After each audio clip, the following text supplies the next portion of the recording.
네, 대장동 사건을 수사하고 있는 검찰이 정영학 녹취록, 정민용 자술서 같은 자료들을 하나둘 확보하고 있습니다.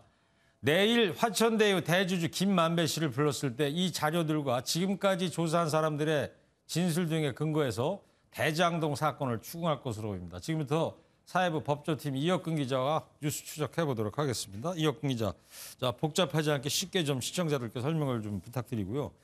처음으로 좀 돌아가서 우선 이 김만배 씨가 누구고 이번 대장동 사건에서 어떤 역할을 한 사람이에요? 내일 당장 소환된다는데 누구냐 궁금해하실 것 같습니다. 네. 김만배 씨는 머니투데이 법조팀장을 지낸 전직 기자입니다. 이번 사건에서는 화천대유의 대주주이자 논란은 있지만 천화동인 1호의 소유주로 알려져 있습니다. 그러니까 예를 들면은 화천대유가 본사 개념이고 그 밑에 천화동인 1호부터 몇 호까지는 뭐 계열사 이런 개념인 거죠? 네, 맞습니다. 본사의 대주주이자 첫 번째 관계사의 소유주이다. 이렇게 이해를 하시면 될 것 같습니다. 김 씨가 법조기자 출신이기 때문에 화천대유가 화려한 법조인 고문단을 꾸릴 수 있었다는 평가가 지배적입니다. 근데 말이죠. 이 기자인데 김만배 씨가 어떻게 이 대장동 팀에 합류하게 됐습니까? 중간에 누가 좀 다리를 놔준 사람이 있어요? 네, 한 명이 있었습니다. 김 씨는 언론사 후배 배모 씨 소개로 팀에 합류한 것으로 전해집니다. 대장동 팀은 구심점이 누군지에 따라 1기 이강길 팀, 2기 남욱 팀, 3기 김만배 팀으로 구분해 볼 수 있습니다. 네. 배 씨는 1기 팀의 구성원이었고 이후 2010년에서 2011년 무렵 자신의 선배인 김만배 씨를 팀에 이어준 것으로 보입니다. 배 씨는 천화동인 7호의 소유주로 배당금 120억 원을 받았습니다. 네, 언론인들이 갑자기 뭐 1, 2년 사이에 뛰어든 게 아니고 저거 보니까 뭐 꽤 오래전부터 이 연을 이어왔다는 것 같은데 조금 전에 표를 보면은 그 1, 2, 3기에 공통적으로 이름을 올린 사람들이 있어요, 보니까. 네, 맞습니다. 남욱 변호사와 정영학 회계사입니다. 두 사람은 대장동 사업의 법적 문제와 회계 문제를 처음부터 끝까지 꿰고 있는 인물입니다.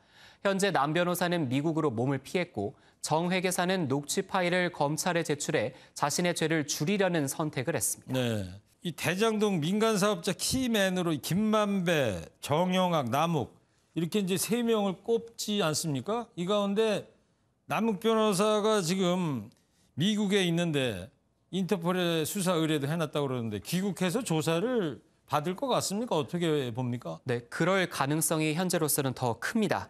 검찰이 여권 무효화를 통해 압박하고 있는 이유도 있지만 지금 들어오지 않으면 남 변호사가 위법행위 대부분 독박을 쓸 가능성이 커집니다. 뒤집어 쓸 수 있을 그렇죠. 것 같다. 출국 기간이 더 길어지면 법원에 도주 위험이 있는 인물로 비춰 구속영장 발부 가능성도 커지기 때문에 남 변호사가 조만간 귀국을 결심할 것이라는 전망도 나옵니다. 네, 그렇군요. 자, 이제 여기까지는 좀 어느 정도 이해가 되는데 지금부터가 좀 중요할 것 같아요. 이 정영학 녹취록에 대해서는 김만배 씨가 90%가 허위라 이러면서 선을 그었단 말이에요. 근데 어제 정민용 자술서가 하나 더 나왔는데 이에 대한 김 씨의 입장이 나왔습니까? 네, 김 씨 측은 변호사를 통해 정민용은 본 적도 통화한 적도 없다는 입장을 내놨습니다. 그러니까 김만배 씨는 정민용이라는 인물을 전혀 모른다? 네, 아예 모른다 이런 주장인데요. 왜 그렇게 할까요? 자술서 내용을 좀 보면 이해를 할 수 있을 것 같습니다. 정민용 자술서에는 유동규가 천화동인 1호가 자기 거라고 했다는 내용이 있다고 전해지는데 이 부분을 에둘러 부인한 것으로 풀이됩니다. 네, 그렇군요.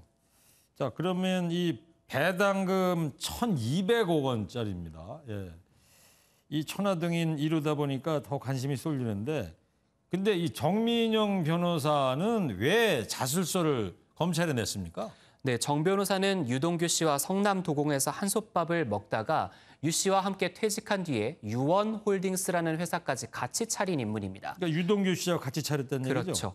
유원홀딩스가 자금 세탁 창구로 의심을 받고 그 같이 차렸던 동업자 유 씨가 구속된 마당에 정 변호사가 부담을 느낀 것으로 보입니다. 네. 정 변호사는 성남도공 재직 시절 근무 태만으로 해임된 적이 있는데 이때 경기지방노동위원회에 억울하다면서 자신의 공적을 적어 제출한 적이 있습니다. 이때 정 변호사는 자신이 이재명 지사가 재판에서 무죄를 받는데 공헌했다고 주장을 했습니다. 네. 대장동 사건 연루자들이 이제 각자 본인의 살 길을 찾기 시작한 것 같습니다. 실마리가 풀려서 사건의 진실이 드러나길 좀 기대해 보겠습니다. 뉴스 추적 이혁근 기자였습니다.